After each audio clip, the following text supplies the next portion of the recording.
Sana saja ini kebalikan. Kamu ngaji sama siapa? Sama si A. Pernah tertawa enggak kalau ngaji? Enggak pernah. Sudah, enggak usah ngaji sama orang itu. Orang enggak bisa syukur. Jadi, jadi itu manhaj besar.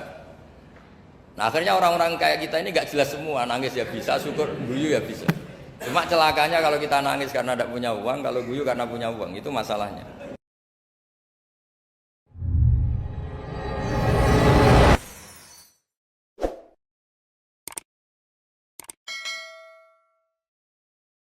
Jadi yang berusaha terangkan di antara sifat dasar orang-orang baik adalah di mana saja, kapan saja itu memberi manfaat.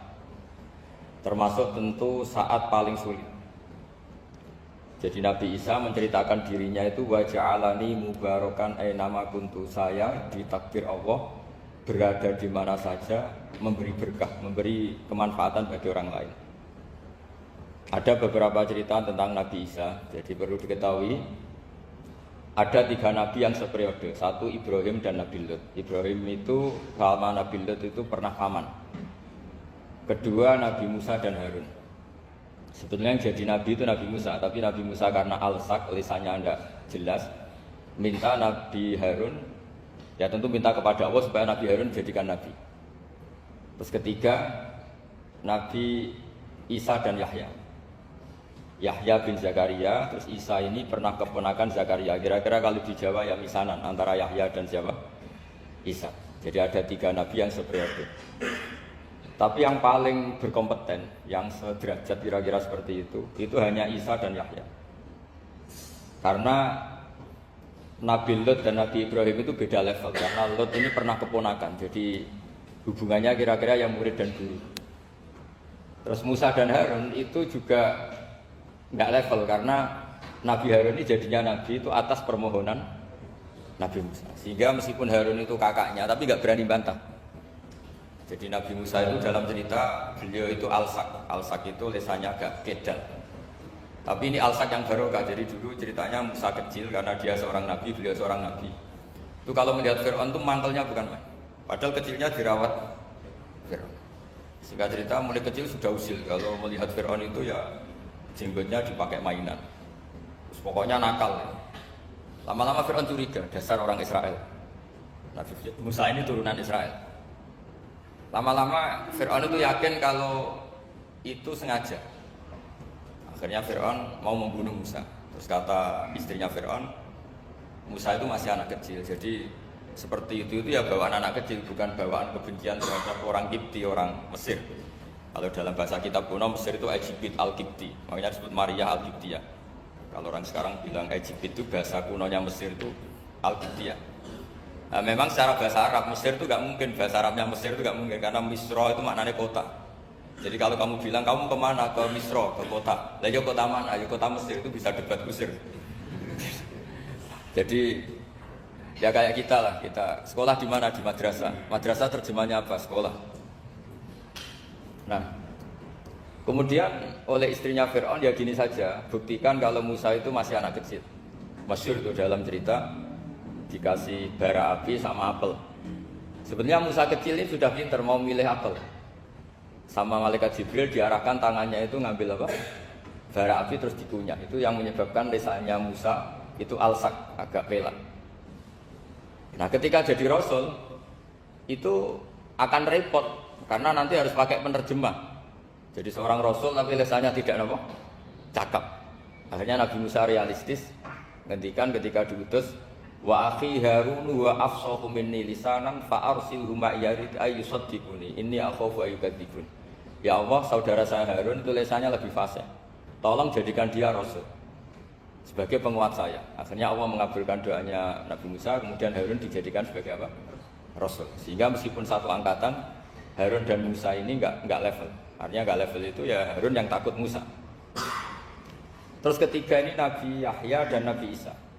Ini umurnya ya seangkatan, kecerdasannya, jadi nabinya sama-sama mulai kecil. Kita tahu Nabi Yahya termasuk yang diberi kitab Allah, ya Yahya khudil kitab biquwwah wa atainahul hukma sobiyya. Yahya berpeganglah kitab secara kuat dan dia saya kasih kenabian ketika kecil. Sama dengan Nabi Isa yang disebut wa yukallimun nasa fil mahdi wa kahla. Sehingga karena selevel, dua nabi ini menjadi figur besar dalam manhaj, dalam metode dakwah. Dua, karena masih misanan, jadi kalau Jawa kira-kira mirip misanan. Dua nabi ini kalau memilih satu kampung, itu kalau Nabi Yahya itu milih kalau singgah di satu kampung, Nabi Yahya mesti tanya, orang sini yang paling soleh siapa, yang paling baik siapa. Ya terus singgah atau nginap di rumahnya orang baik tadi. Tapi kalau Nabi Isa enggak, orang sini yang nakal siapa, yang paling beling siapa.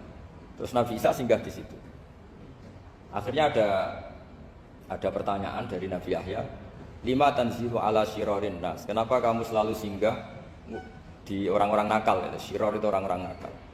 Masyhur itu Nabi Isa menjawab, ana tabibun udawil mardo. Di mana-mana Nabi itu ibarat seorang dokter. Kerjaannya tentu menyembuhkan orang-orang yang apa? Sakit. Jadi dua nabi ini sering berdebat, tentu debat yang baik, dan itu menjadi cara Jawa itu punjeri ilmu. Jadi manhaj ilmu besar antara Yahya dan Isa.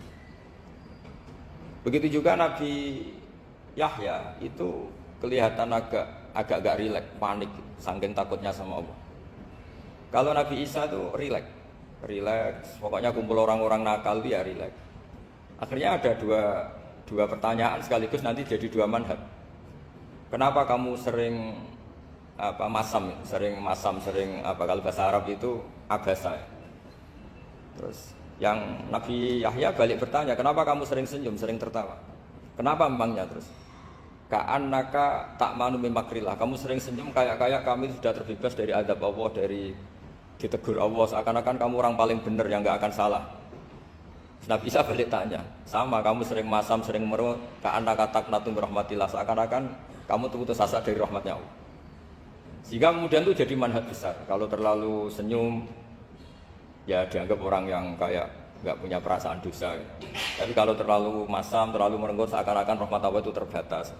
Sehingga seakan-akan Allah itu rahmatnya nggak cukup lah untuk mengelola manusia ini. Sehingga itu jadi metode besar yang masyhur itu dalam sebuah hadis Nabi ngendikan, ulama ummati ka ambiya ibani Israel. Ulama umatku itu kapasitasnya atau fungsinya atau manfaatnya setingkat nabi-nabi Bani Israel. Karena ketika umat ini enggak ditunggui para nabi setelah Rasulullah SAW, itu yang nunggui hanya ulama. Tapi ulama ini sudah cukup mewakili para nabi Bani Israel. Dan banyak syurahul hadis, para menyarah hadis mensarahkan, Nabi tidak ngendikan ulama umati kamisli seperti saya, tapi ka'ambiya Bani Israel, sebagaimana nabi-nabi Bani Israel. Nabi Bani Israel itu macam-macam, termasuk ada yang tidak nikah, yaitu yang bernama Yahya dan Isa.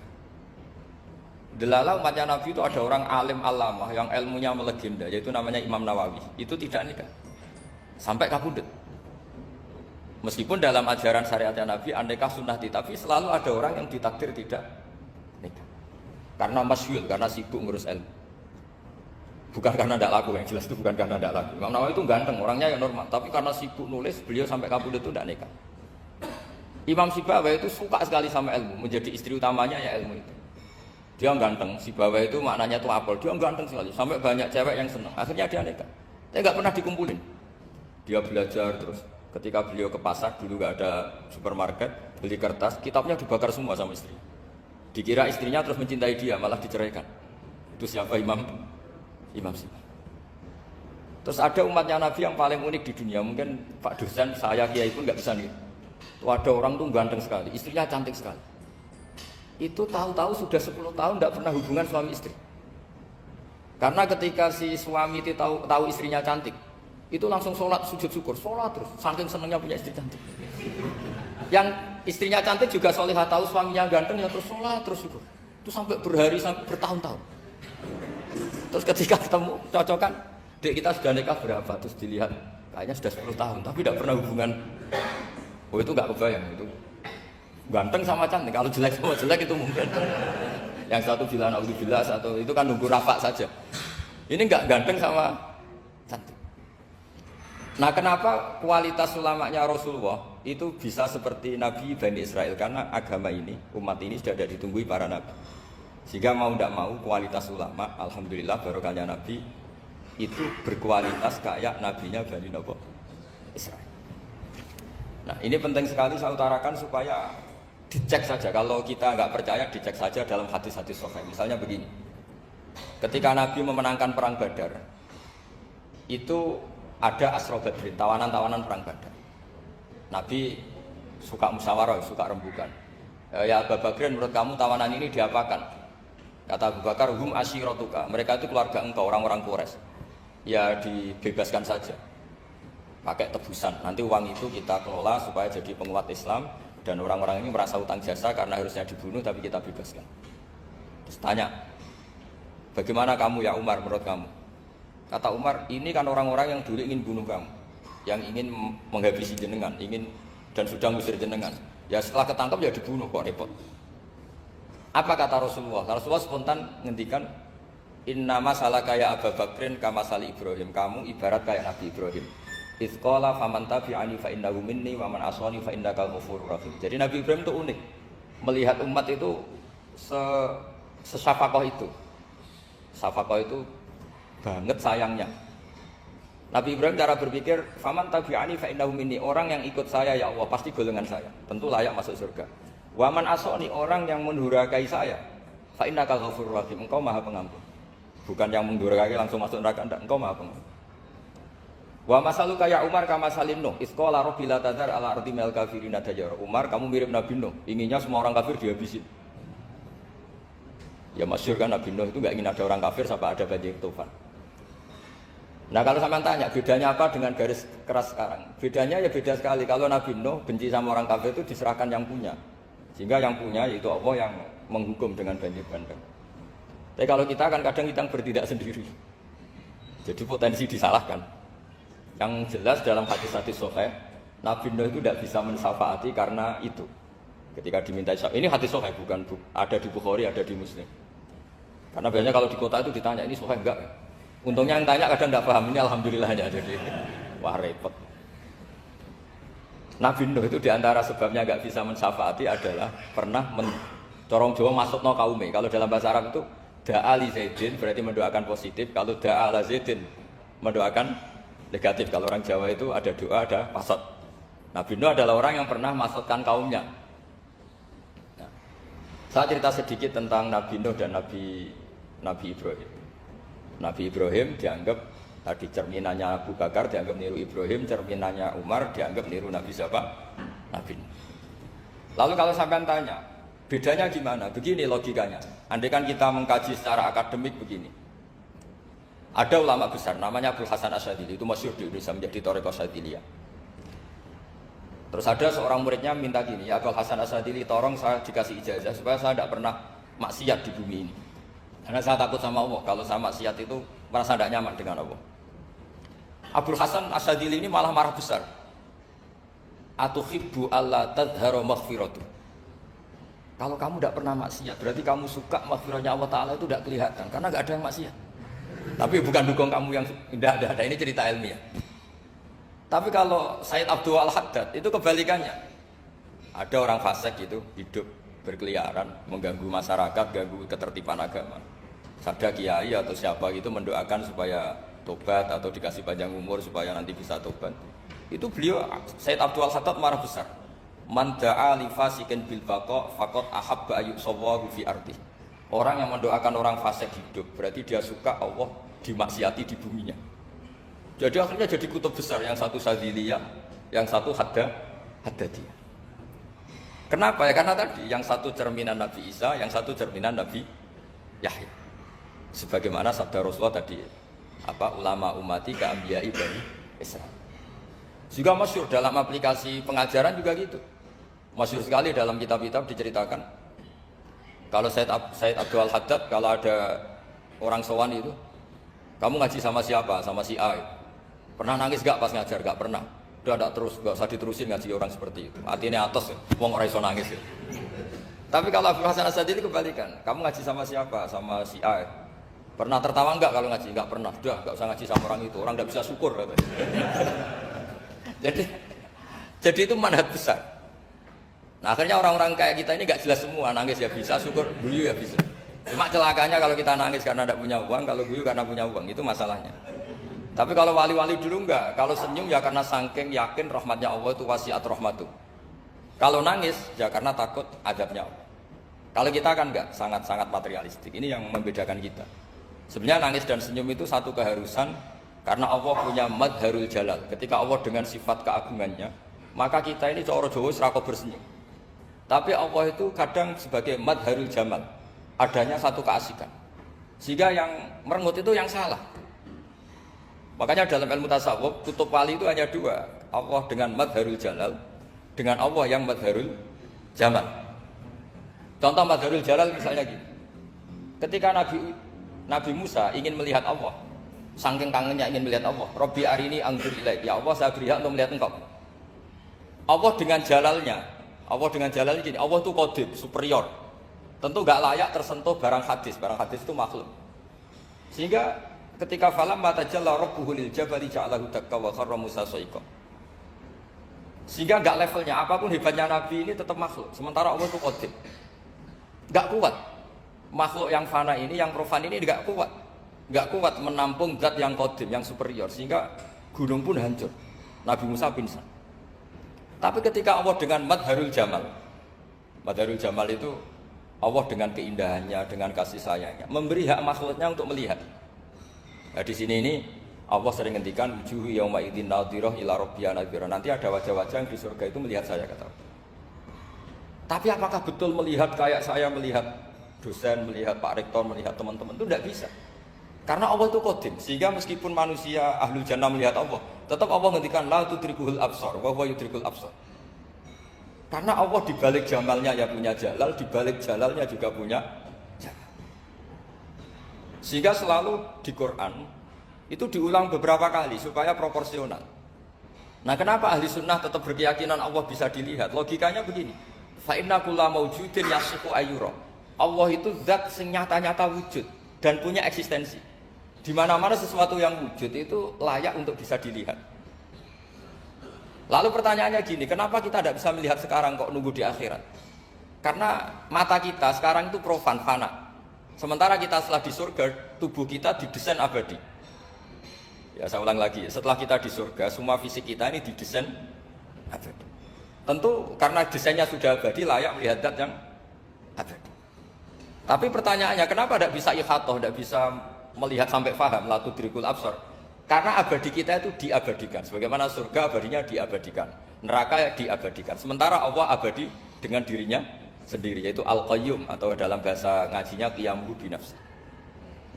Nah, lalu makanya Mu'tazilah itu menentang betul kalau orang di surga bisa melihat Allah. Cara berpikir Mu'tazilah, melihat itu artinya yang dilihat ada arahnya, sementara Allah terbebas dari arah. Tapi kata ahli sunnah cara berpikir tidak seperti itu. Melihat itu pokoknya tahu.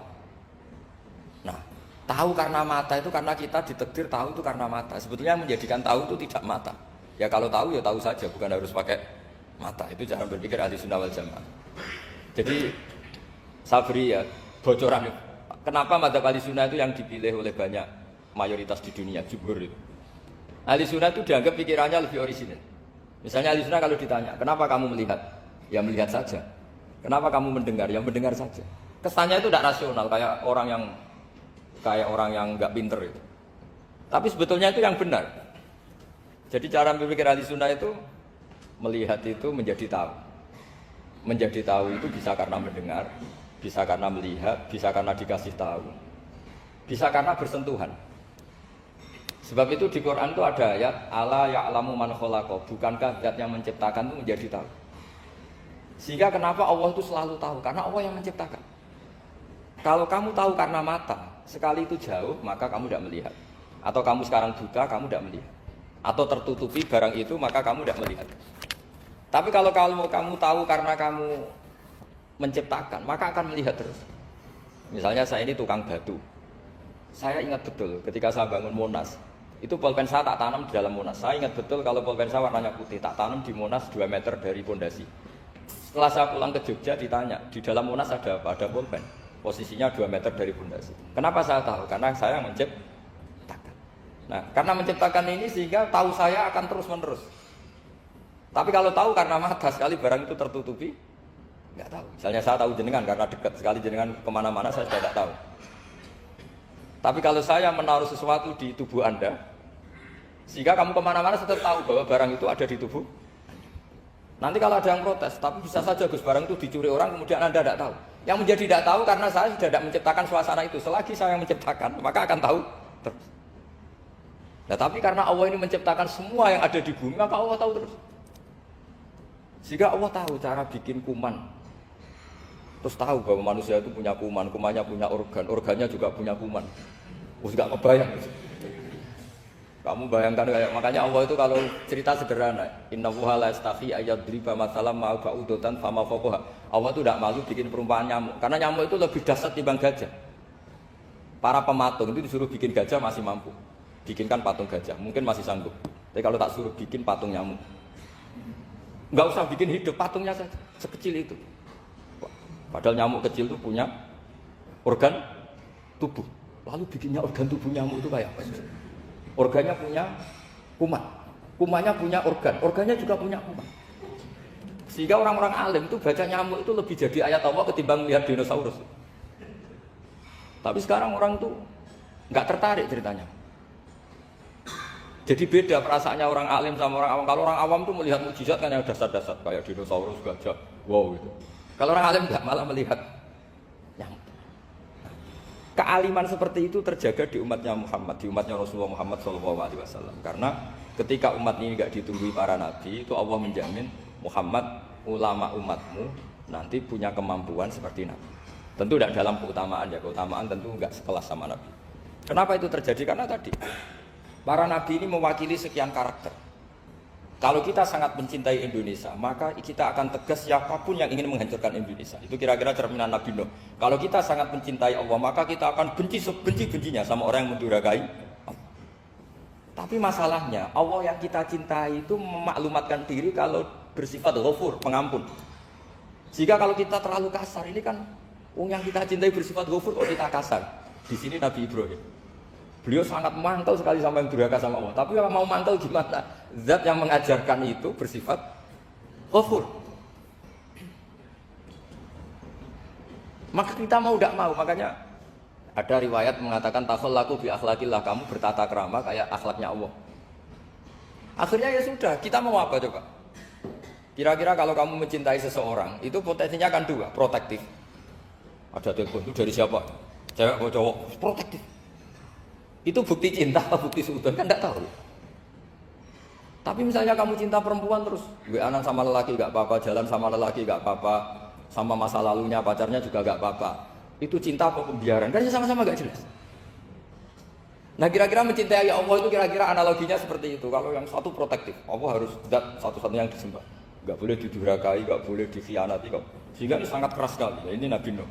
Di sini ada Nabi Ibrahim karena orang yang zat yang kita cintai bersifat ghafur. Jika kalau kita terlalu tegas beda dengan sifatnya Allah yang bersifat ghafur. Nah umatnya Nabi seperti itu mulai dulu. Ada yang moderat, ada yang keras, ada yang setengah keras, setengah moderat. Ada yang ngambil sikap, udah mangan turu, sementara mati. Nah, itu lebih baik itu timbang punya istihad tapi gak jelas mendingan. Itu ada riwayatnya. Suatu saat ibadah akhir umatku terbaik adalah tidur. Maksudnya tidur itu gak ngambil sikap, masyhur itu. Saya beri riwayat yang ada di Bukhari Muslim. Satakunu fitanun al-qa'id fiha khairun al-qa'im wal-qa'in fiha khairun al-masyi wal-masyi fiha khairun nas-sa'i. Nanti di akhir zaman itu banyak fitnah, kata Rasulullah. Yang duduk lebih baik ketimbang yang berdiri, yang berdiri lebih baik ketimbang yang jalan, yang jalan biasa lebih baik ketimbang yang jalan bergegas. Man tasyarrafa laha tastasrifu. Fitnah itu adalah siapa yang terlibat maka akan semakin parah. Sehingga semenjak itu ulama berpikir nanti di akhir zaman kalau ada fitnah, itu sebaiknya orang ngambil sikap sepasif-pasifnya, secuek-cueknya. Jadi semua syurahul hadis sepakat makna hadis ini apa? Orang disuruh sikap secuek-cuek. Misalnya pilihan presiden, contoh kecil pilihan presiden. Mungkin para intelektual nggak merasa, tapi kalau ulama itu cara berpikir beda. Pilihan presiden, kamu fanatik milih A, yang satu fanatik milih B, ya presiden atau bupati atau gubernur. Terus yang satu bilang gini, wah kalau nggak di presiden A, nggak di bupati A, nggak di gubernur A, negara ini rusak. Mungkin betul dari segi jejak rekamnya A ini bagus. Tapi pertanyaannya secara tauhid, bagaimana Anda menggantungkan kesejahteraan sama makhluk? Kamu nggak pernah terusik begitu kan para intelektual? Itu kan melukai. Bagaimana mungkin Anda menggantungkan kesejahteraan dengan seorang makhluk? Wah, kalau di presiden A pasti Indonesia makmur, kalau bupati A pasti Sleman makmur, pasti Bantul makmur. Nah, bagaimana mungkin makhluk yang sedang soleh kamu pastikan selalu soleh? Wong dia makhluk bisa berubah. Sementara yang B misalnya fasik, wah kalau dipimpin B pasti rusak negara. Bagaimana kamu pastikan B yang fasik selalu fasik? Dia saja dia husnul khotimah. Yang fasik pas mimpin jadi soleh, yang soleh pas mimpin jadi fasik.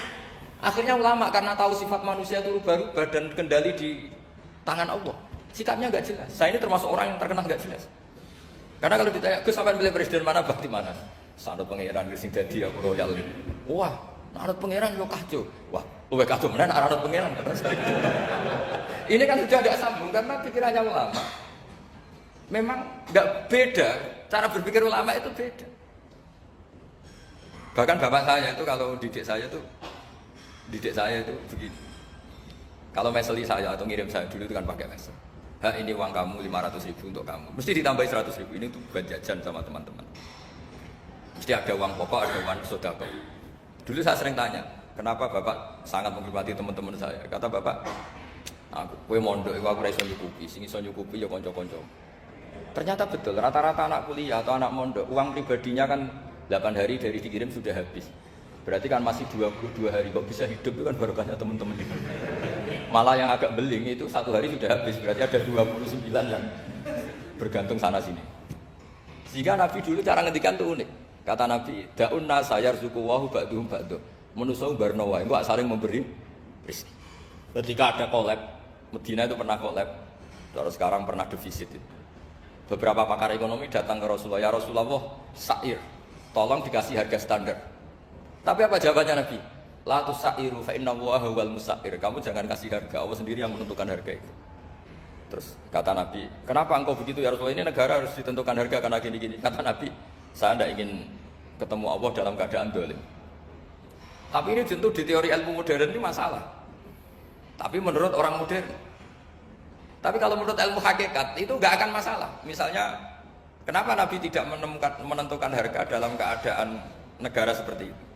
Jawabannya pakar-pakar hakikat, ya saya ulang lagi pakar-pakar hakikat begini, misalnya ada orang menimbun supaya nanti harganya mahal, terus ditimbun terus sampai nunggu harganya mahal. Lama-lama dia sadar kalau timbunannya nggak ada gunanya karena ternyata orang nggak beli. Nah, ketika orang nggak punya kemampuan beli, yang menimbun juga nggak punya uang. Nah, tapi kalau sampean tanya, tapi Gus nak tuku barang pokok kan kita mati karena kehabisan stok, itu masalah tauhid Anda. Bagaimana mungkin kamu bayangkan seorang makhluk tidak bisa hidup atau nggak dapat rezeki?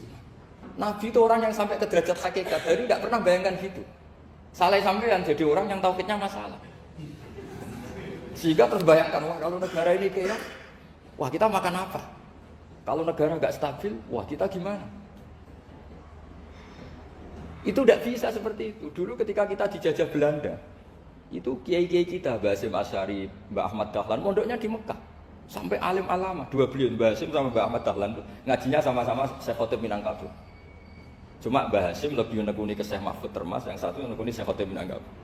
Jadi 2 beliau itu ngaji di guru yang sama. Mbah saya, buyut saya itu ya sudah mondok Mekah, itu zaman dijajah Belanda. Sekarang kita agak dijajah, nggak mondok di sana. Buyut saya itu zaman itu sudah haji. Buyut kelima saya. Itu dulu kalau ingin cari tempat yang teduh, itu masuk ke gua. Itu masuk gua itu hanya kepalanya saja. Kakinya masih di luar. Karena gua di Arab tidak seperti gua di sini. Kalau gua di sini kan orang bisa masuk semua. Kalau gua Arab kan hanya celah-celah batu-batu besar. Sehingga ketika Rasulullah hijrah ke Medina, singgah di Gua Sur, kata Abu Bakar gimana? Andai kan yang ada orang kafir di depan gua. Kata Abu Bakar gimana? Andai kan mereka melihat kakinya pasti melihat kita. Karena gua di sana itu satu tubuh tidak bisa masuk. Penuh, kalau gua di sini kan ada yang mobil saja bisa masuk. Nah itu bahasanya kalau mau istirahat itu masuk gua, separuh badan di dalam gua, separuhnya masih di luar. Nah sekarang terus kita bilang, wah kalau kita negara tidak stabil kita haji kemana dulu? Zaman dijajah Belanda kita bisa haji. Soal kebahagiaan, nenek moyang pulau jenengan tuh anaknya banyak, dijajah Belanda, jajah Jepang ya nyatanya anaknya banyak-banyak. Itu kira-kira bahagia apa enggak? Nah, Artinya gini, ya tentu kita tidak ingin dijajah itu tentu ya. Tapi kita ini selalu latah. Wah kalau ekonomi jatuh kita makan apa? Kalau kita dijajah kita tidak perlu seperti itu. Rahmatnya Allah Ta'ala itu akan adrokatna. Rahmatnya Allah Ta'ala akan menemukan kita. Apapun kondisi kita, apapun keadaan kita. Ini cara berpikir tauhid. Sehingga Nabi itu tidak pernah bayangkan umatku nak tak tunggoni piye, ditunggoni Allah. Sehingga masyhur dalam hadis-hadis sahih, la tazalu ta'ifatun min ummati dzahirina 'alal haq la yadurruhum man khadalahum wala man khalafahum wala man nawa'ahum.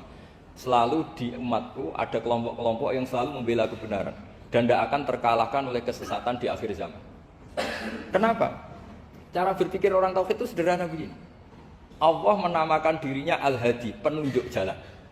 Dan sifat Allah pasti nafidah karena Allah tidak terkalahkan. Sama seperti Allah menyifati dirinya Ar-Razzaq, Ar-Razik yang memberi rezeki. Maka orang segoblok apapun, selumpuh apapun, selemah apapun tetap dapat rezeki. Sama, Allah mensifati dirinya Al-Hadi, memberi petunjuk. Maka zaman serusak apapun orang tetap dapat petunjuk. Sehingga kita tidak perlu khawatir, wah nanti zaman kalau sudah rusak nasib Islam gimana? Ya coba sekarang, nasib Islam gimana? Ya baik-baik saja. Dulu ditunggoni wali songo ya banyak orang Islam, sekarang nggak usah wali songo. Ditunggu dosen-dosen yang ngajar aja tunggu digaji. Kiai pidato ya ada yang beri salam tempel. Itu kalau nuruti definisi ikhlas itu tidak ada masuk. Tapi meskipun demikian agama juga jalan. Kenapa agama ini jalan? Karena Allah Al-Hadi, penunjuk jalan. Ketika Allah mensifati dirinya penunjuk jalan dan sifatnya Allah pasti nafidah, pasti terjadi. Karena Allah tidak pernah gagal. Sehingga agama ini akan ada terus sampai akhir zaman. Coba Amerika kayak apa Islamofobia? Di Amerika tambah lama tambah banyak Islam, Eropa juga gitu, Australia juga gitu. Andai kan nuruti teori sosial, sudah dunia sudah materialistik kayak gini, orang dohirnya itu akan meninggalkan agama. Nyatanya tidak juga. Saya pernah di Korea seminggu, itu di negara ateis. Itu TKI ke sana tuh nyari uang. Ternyata ya kepikiran bikin masjid, bikin komunitas Islam. Coba siapa yang menggerakkan hati itu? Hanya Allah Subhanahu wa Ta'ala. Ya, jadi cara berpikir tauhid saya ulang lagi, saya mohon sekali di pengajian ini saya cerita wajah alani mubarakan nama kuntu. Jadi cara berpikir sekian nabi, terus kita punya karakter tertentu, kita milih nabi ini itu sah. Karena ulama umati ka'ambiyai Bani Israel. Ulama umatku itu ibarat kayak nabi Bani Israel. Jadi ada yang milih tadi. Seperti Nabi Isa fokusnya ngurusi orang-orang nakal. Itu juga bagus karena di mana-mana nabi itu seperti dokter. Tapi Nabi Yahya hanya berkawan sama orang-orang soleh. Kita tahu berkawan orang fasik itu resiko ketularan. Iman pas-pasan wae kancane nang fasik kan taqabbalallahu minna minkum kayak gitu. Wong kamu sendiri tidak sehat-sehat amat berteman orang penyakitan kan bahaya. Tapi kalau kamu sebagai dokter kok hanya berteman orang sehat lalu kamu penelitiannya gimana? Masa saya dokter spesialis, pernah penelitian, semua orang sudah pernah saya teliti. Itu dokter aneh apa enggak? Saya dokter spesialis TBC, spesialis paru-paru. Yang kamu teliti siapa? Semua orang sehat. Pernah meneliti yang sakit? Enggak pernah. Kan ya jadi dokter aneh. Tapi misalnya terus kamu sendiri terus berteman orang penyakitan terus kan ya rawan tertular. Nah, ini ada dua figur yaitu Nabi Yahya dan Nabi siapa? Ya saya kira demikian. Baik, jazakallah. Di sini kita bukan pertanyaan mungkin dari Bapak Dua aja ya. Nanti waktunya. Ada dua pertanyaan mungkin dari Bapak Ibu sedikit pertanyaan.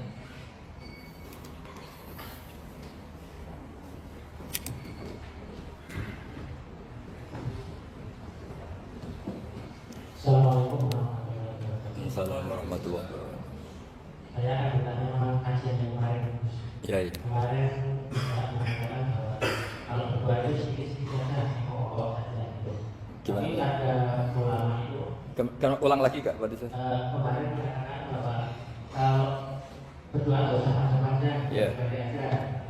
Tapi banyak ulama mengatakan bahwa kalau doa itu yang banyak karena doa itu ibadah. Rutinitas dan sembako. Terus banyak ulama itu yang mengatakan doa rukun ibadah, doa itu intinya dari ibadah. Itu gimana? Terima kasih. Assalamualaikum warahmatullahi wabarakatuh. Dan ini nggak apa-apa di sini aja. Jadi jelas ya ada ayatnya ud'u rabbakum tadarru'aw wa khufyah. Terusannya apa? Innahu la yuhibbul mu'tadin. Kalau kamu berdoa itu yang tadarru'. Tadarru' itu ya yang sangat sopan, wa khufyah secara diam-diam atau secara enggak berlebihan. Terusannya ayat innahu la yuhibbul mu'tadin. Allah itu tidak suka orang yang melewati batas. Itu termasuk melewati batas dalam doa karena ada unsur mendikte Allah. Saya memberi contoh tadi. Misalnya kita sebagai cowok berdoa, ya Allah saya ingin punya istri cantik, sholihah, nasabnya baik, gak pernah cerewet, gak pernah apa. Itu kan nanti nyarinya juga susah. Nanti kalau Allah menjabatkan itu adanya di surga, ninggalnya rapi rabi, kira-kira. Itu sudah berlebihan. Terus kalau ada ulama mengatakan doa itu mukhul ibadah, itu maksudnya gini. Doa itu bukti kita minta itu bukti kita lemah. Nah merasa lemah itu sudah bagian dari ibadah. Makanya masyhur syairnya Abdul Al-Haddad itu. Fadu'ai wabdihali dalilun li fiftikori itu.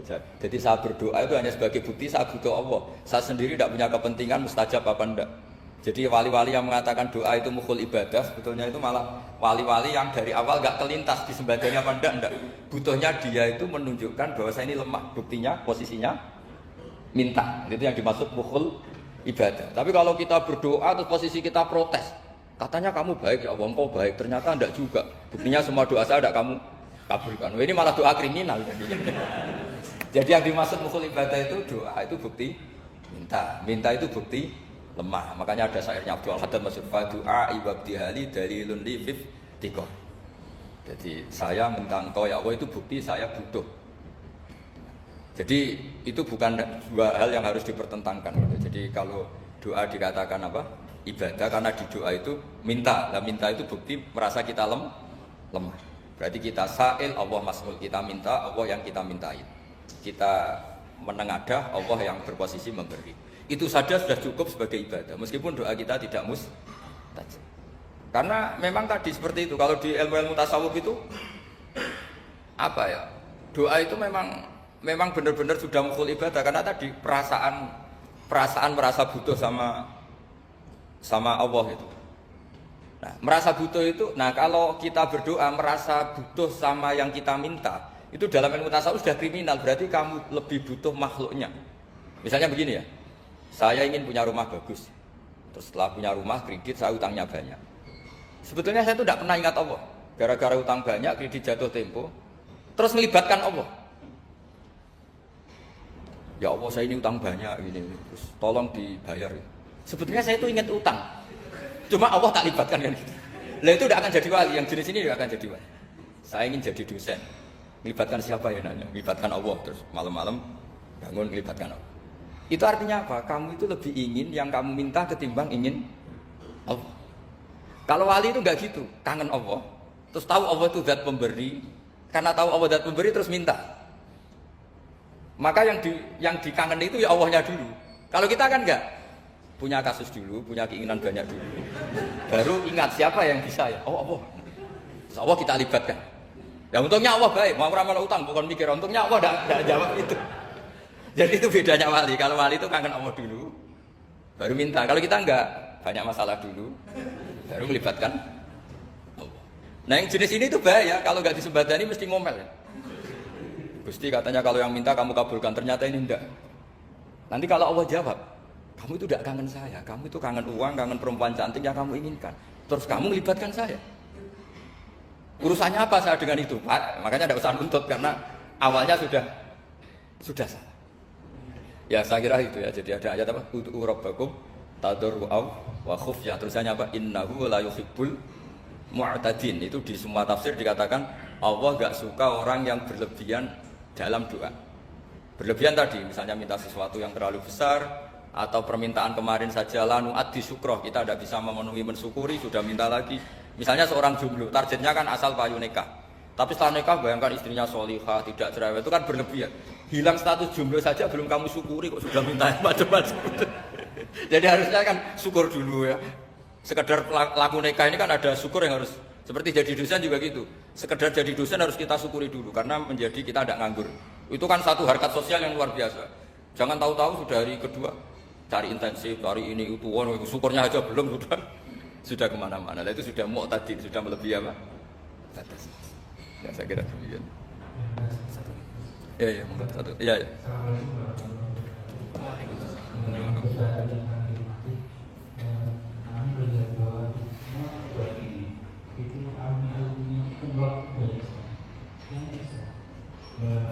Namun apa yang terjadi, mereka sebenarnya itu sudah bekerja. Nah, saya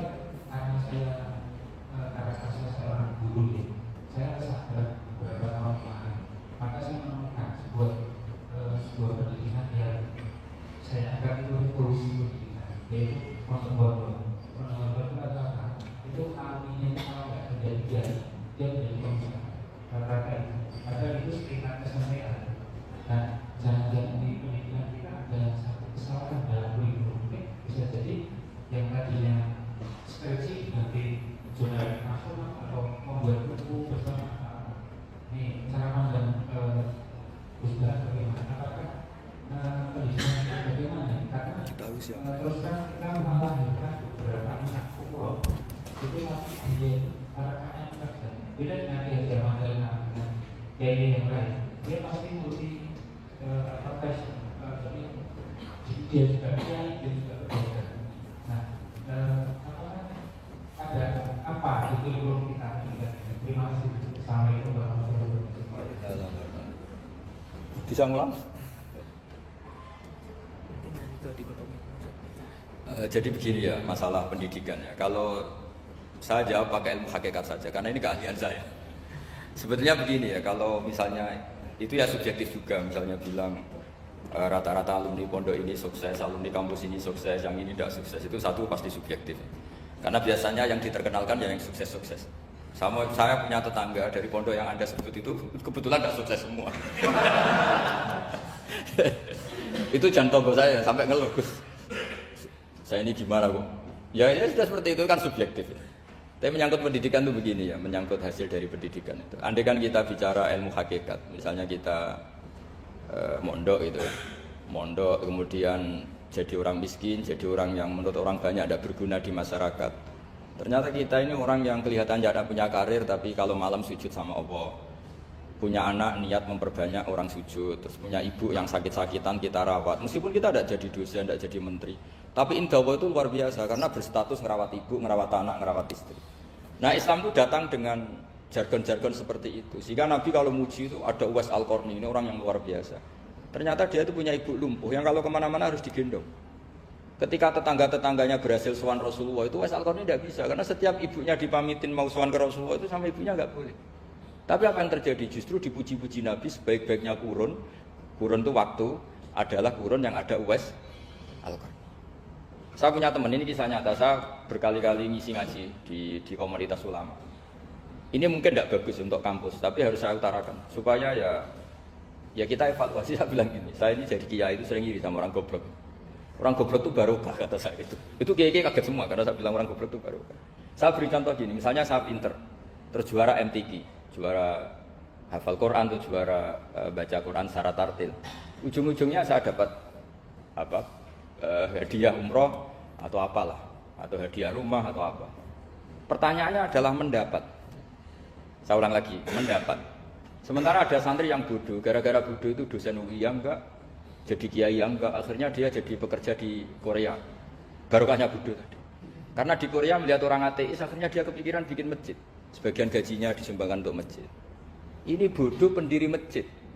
Tapi kita gara-gara dosen dakwah di masjid, ini pinter dapat uang dari masjid. Nah ini bukan nyindir, ini biasa saja. Ini maksud saya. Maksud saya, kamu jangan ngabaikan hidup. Akhirnya apa yang terjadi? Saya ini punya teman ini betul. Saya ini kan kecelok dulu tuh Gus Salim. Nasib saya di mana-mana dihormati. Kadang saya merasa dosa. Kok dihormati? Saya punya teman, dulu gobloknya minta ampun sekelas maksudnya. Gobloknya, soalnya gobloknya harus disepakati sudah. Ya, goblok mus ma'aleh kira-kira. Singkat cerita dia itu hidup di pedalaman Kalimantan sekitar tahun 92. Dulu kan biasalah di dalam hutan itu pasti ada penebangan hutan macam. Dia ada bosnya, jelas dia ada bosnya. Saya yakin juga agak kriminal. Karena dia tidak yang illegal logging. Pokoknya ditetir dia hidup di tengah hutan. Ikut orang. Setelah itu dulu nggak ada HP. Sering kirim surat ke saya, Gus, saya ini hidup di tengah hutan. Tapi saya ini muslim pernah mondok. Kalau nggak bikin Jumat itu nggak enak. Bikinlah dia Jumatan. Nah karena dia pernah ngaji fikih Syafi'i, kalau Jumatan nggak ada orang 40 itu harusnya zuhur tidak Jumatan. Tapi orang yang kerja di situ tidak mau. Wong dino Jumat kok zuhuran loh Pak. Kalau dino Jumat ya Jumatan kan. Tanya saya, Gus itu kalau ada kaulnya enggak supaya Jumatan tidak orang 40 sah. Singkat cerita dia lama-lama jadi pendiri masjid di situ. Dia punya sedikit gaji ya dipakai masjid, punya sedikit tanah diwakafkan untuk masjid. Artinya apa? Indah ini banyak orang bodoh, ternyata di komunitasnya dia muassis, pendiri, pemberi. Sementara kita yang kecelok pinter, dapat umroh, dapat bonus. Kira-kira nanti kita ketemu Allah. Kamu pernah nyumbang Islam apa? Yang bodoh jawab, oh nanti Gusti bikin masjid di pedalaman. Kita yang pinter. Kayaknya kalau memberi, enggak lah Gusti. Reputasinya mendapat. Nah artinya gini, kita jangan mengukur. Makanya Rasulullah itu punya sisi unik. Ini mungkin pelajaran bagi kita semua. Orang-orang Ansor kita tahu semua berposisi memberi Rasulullah. Semuanya orang Ansor. ngasih rumah, ngasih tanah, bahkan bukan sekedar ngasih Rasulullah, ngasih sahabat-sahabat yang dibawa Rasulullah, yaitu orang Muhajirin. Ketika Nabi mengalami sekian kemenangan, futuhat, Nabi bagi-bagi harta itu orang Ansor gak dikasih, sama sekali gak dikasih. Sehingga terprovokasi sebagian, dan tentu sebagian yang muda-muda, masyhur itu, yang terprovokasi yang muda-muda. Ini pelajaran bagi kita. Wah, ini Rasulullah Muhammad mulai gak fair, yang dikasih orang-orang kafir Quraisy yang barusan masuk Islam. Paling Nabi karena jenenge tonggo, awak dhewe kan kenalan anyar. Jadi dimenangkan sing tonggo, yaitu orang-orang kafir Quraisy yang sekarang baru masuk. Sehingga cerita akhirnya Nabi dengar gosip itu, dengar bahwa Nabi dikomentari mulai tidak adil karena memprioritaskan orang-orang Quraisy yang notabene adalah keluarga Nabi, tetangga Nabi, kampung halaman Nabi. Akhirnya Nabi bilang, coba semua orang Ansar kumpulkan di satu kubah, satu khimah besar di Cirona pas itu. Dikumpulkan, terus orang Ansar ditanya, dengar-dengar makolatun balagona angkum, ada satu makalah dari kamu, apa betul itu kamu yang mengatakan? Terus ketua orang Ansar ada yang namanya Sa'd bin Ubadah berdiri. Ya Rasulullah, amadzu ahlamina fala yaquluna syai'an. Orang-orang terpelajar kita ada yang komentar. Tapi yang muda-muda ini memang ngomong seperti itu. Bahwa jenengan sekarang mulai lebih tertarik ngurusi orang-orang Quraisy daripada kita. Terus itu di Cirona. Cirona itu ya kira-kira berapa kilo ya? 40 kilo atau 30 kilo dari Mekah. Zaman itu Nabi posisi di Cirona. Jawabannya Nabi itu unik. Oh iya, kata Nabi. Apa yang dikatakan Nabi? Saya ini Rasulullah, nanti kamu pulang bersama saya. Tapi orang-orang ini, orang-orang Bedui ini, setelah saya kasih kambing, saya kasih unta, mereka pulang. Ama tardona ayarji annasu bisyati wal ba'ir wa tarjiuna antum bi Rasulillah. Kamu ini nanti mendapat saya ini nanti ikut pulang kamu ke Madinah. Berarti kamu mendapat saya, afdalul khalqi, orang terbaik di dunia. Mendapat sayyidun nabiyyin. Tapi orang-orang yang setelah saya kasih uang itu pulang. Artinya gini, kamu berorientasi mendapat saya apa mendapat uang? Nangis semua orang Ansor, enggak, dia sudah mendapat jenengan saja duit gak nota. Ternyata Nabi itu mentertawakan sama Nyun Sewu Arabul Arab, orang-orang Bedui Arab. Ya Rasulullah, ini baru Islam, tolong diservis dong, namanya mu'alaf. Saya baru Islam, tolong diservis toh. Ya Rasulullah, ya sudah kamu ambil unta ini, diambil pulang. Yang satu minta kambing, diambil pulang.